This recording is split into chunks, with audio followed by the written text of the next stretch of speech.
Então aqui nessa parte final, né, dessa série sobre o Lovecraft, na verdade não é só Lovecraft, né, tem vários outros exemplos, várias coisas, mas eu peguei ele como base porque eu acho que ele aborda o terror de uma forma bem psicológica, justamente porque, apesar de toda a mitologia que ele criou, dos deuses cósmicos, dos monstros, daquelas criaturas enormes ali, com nomes, né, que você nem consegue dizer, que você não sabe se é Cthulhu, se é Cthulhu, enfim, você não sabe nem se pronunciar aquilo, apesar de toda essa mitologia, o maior terror das histórias do Lovecraft, ele é psicológico, né? Ele é como que as pessoas lidam com um mundo em que isso existe, em que esse tipo de criatura existe, né? Como que elas tentam viver em um mundo que é completamente diferente do que elas imaginavam que era. Como que elas lidam com esse novo normal, que eles inserem esse novo normal na vida. Eu achei que é interessante falar sobre isso, especialmente nesse momento que a gente está vivendo, para anexar, né, essa ideia do coronavírus, da pandemia, essa crise sanitária, social, econômica, tudo isso que aconteceu no mundo, que é novidade para nossa geração, mas que talvez tenha sido similar ao que aconteceu na Primeira, na Segunda Guerra Mundial, na gripe espanhola, na peste negra, enfim, é similar que eu digo na forma como as pessoas se sentiram, né, dentro dessa crise, desse cenário, dessa mudança, porque é uma mudança brusca, né? E como que a gente lida com uma mudança brusca na nossa vida, no mundo que a gente está vivendo, na realidade ao nosso redor, quando algo brusco muda nessa realidade, né? Então, depois dos 6 estágios que a gente comentou, da velocidade diferente, dependendo da variável de comportamento de cada pessoa, né? O principal é se situar. Então, como eu falei do Lovecraft ali, e também nos relatos alienígenas, a gente vê muitas pessoas que elas enlouquecem quando algo assim acontece, né? A gente tem, por exemplo, o filme do Contato de Quarto Grau, que apresenta uma história ali que é baseada em fatos reais, e que tem aquela pessoa, aquela mulher, ela ficou completamente alucinada, enlouquecida devido à situação. Eu acho que eu também ficaria, acho que qualquer pessoa ficaria, né? Mas enfim, é difícil de você lidar com aquilo porque você não consegue explicar. Como eu disse, a gente fica sempre buscando explicação, buscando o culpado, e você não consegue, né? Não consegue justificar aquilo. E quando você não consegue justificar aquilo, você fica tentando, você fica perdido, você alucina diante daquilo, né? Eu acho que esse é o principal ponto do terror psicológico do Lovecraft, mas também de todos esses relatos, de todos esses exemplos que eu disse aqui, do Silêncio, o Nevoeiro, muitas histórias do Stephen King também trabalham com isso, muitas histórias de mangá do Junji Ito, que abordam, como o Uzumaki, por exemplo, que a pessoa tem fobia de espiral, que é a falha de Akigahara, se eu não me engano, que as pessoas elas encontram buracos nas montanhas e elas entram por lá. Esse desconhecido é o que assusta, é o que faz desagradável essa experiência. É isso que é um terror de qualidade, porque é um terror que lida com o nosso comportamento, com o nosso instinto, né? Com a nossa forma de viver. E se situar nessa situação é muito complicado, mas é uma coisa que precisa ser feita, porque senão a gente começa a perder a razão, né? O nosso sentido, o nosso nexo, a nossa capacidade de pensar racionalmente por causa dessa mudança brusca, né? Então a gente tem que ter um tempo de observação e um tempo de assimilação, né? É olhar para a situação, entender a situação, aquilo que pode ser compreendido, claro, aquilo que pode ser entendido. Se não for possível entender, é parar de procurar culpado, parar de procurar explicação. Eu explico aquilo que eu consigo explicar, eu obtenho a informação que é útil para mim naquele momento, e eu coloco aquela situação em um ponto de controle, né? Para criar uma adaptação de acordo com as possibilidades. Porque tem coisas que elas estão na minha mão, elas estão no meu controle, eu posso controlar aquelas coisas. E tem coisas que eu não posso controlar. E o que me enlouquece, o que me faz perder a razão nesse momento, é tentar controlar as coisas que eu não posso controlar. Então, dentro do cenário do Lovecraft, a gente tem os personagens que conseguem lidar com aquilo e os personagens que não conseguem lidar com aquilo. No geral, ninguém consegue, tá? Mas o investigador que continua ali, né? Ou se você tá numa experiência de jogo, por exemplo, o seu personagem, que ele tá enlouquecendo, ele tá lidando com aquele terror cósmico, mas ele tá indo atrás daquela explicação, tá tentando fazer a diferença, é um personagem que ele tá controlando aquilo que ele pode controlar. Então ele pode mudar a forma como ele encara aquela situação. Ele pode mudar a forma do que ele faz, as ações que ele tem, as atitudes que ele tem. Ele pode proteger alguém, ele pode proteger a si mesmo, ele pode lutar pela sua sobrevivência. Mas ele não pode impedir o mundo de mudar.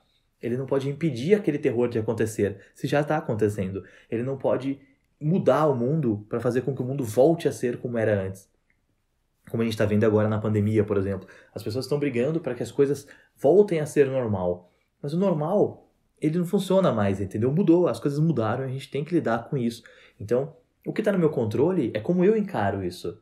É o que eu faço com esse novo normal, é o que eu faço com essas coisas que estão acontecendo. Isso está no meu controle, eu tenho domínio sobre isso. E é com isso que eu tenho que lidar. Agora, o que não está no meu controle, enquanto eu estiver controlando, vai me danificar, aquilo vai ser danoso para mim, vai ser pesaroso, porque eu estou tentando mudar uma coisa que não está na minha mão.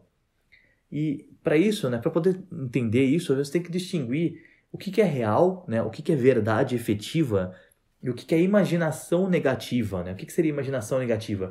É um pensamento que ele é ansioso, né? É o nosso transtorno de ansiedade. Você pensa algo que é pior do que a própria realidade.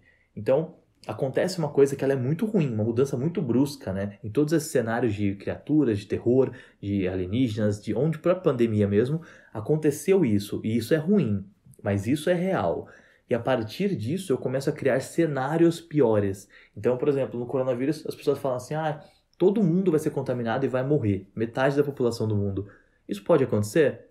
Cara, é evidente que não, sabe? Pela tecnologia que a gente tem, pela forma como a doença está sendo controlada já, né, gradativamente, óbvio que não. Mas esse pensamento, ele assusta muita gente. Ele fez com que muitas pessoas ficassem transtornadas com a doença.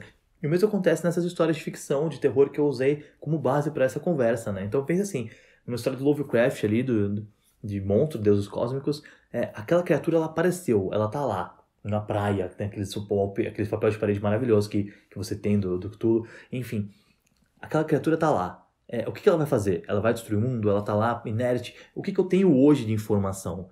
Né? O que é real? É real que existe um culto que está trazendo criaturas para o mundo?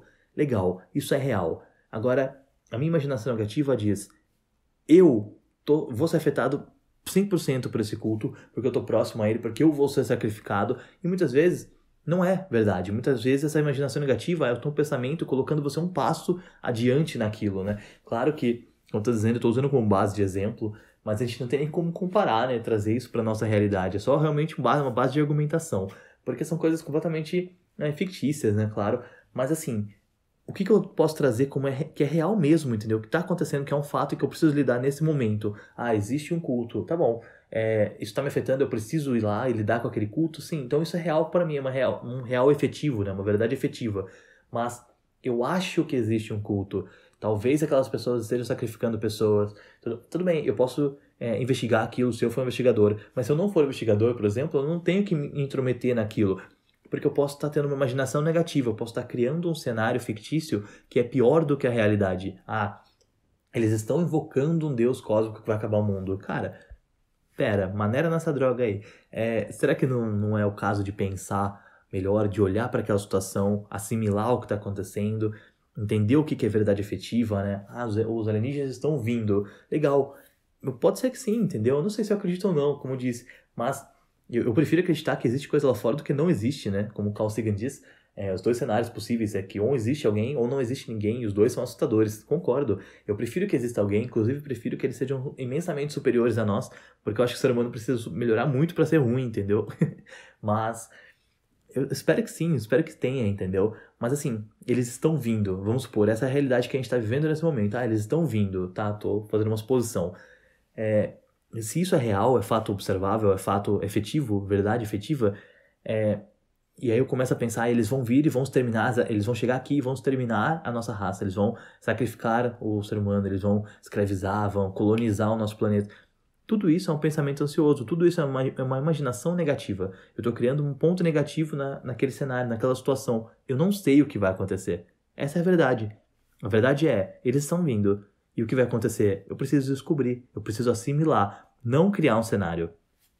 Se você distingue o que é real e o que é imaginação negativa, você entende então que esse novo mundo ele tem possibilidades, né? E o que restringe essa possibilidade, o que limita essa possibilidade, tudo que está dentro do limite, você tem que encontrar, né, para ser feito, para encontrar essa oportunidade para fazer. Tudo que está dentro dessa linha, dessa esfera que limita as suas ações, é o que é real, é a sua possibilidade, é a sua oportunidade. Se você buscar oportunidades nesse novo normal, você vai conseguir melhorar ali, você vai conseguir fazer algo dentro daquilo. Mas se você buscar algo que está além dessa linha, que você ainda não sabe o que é, você tá fora da possibilidade daquele momento, entendeu? Você tá agindo fora das possibilidades, fora da limitação.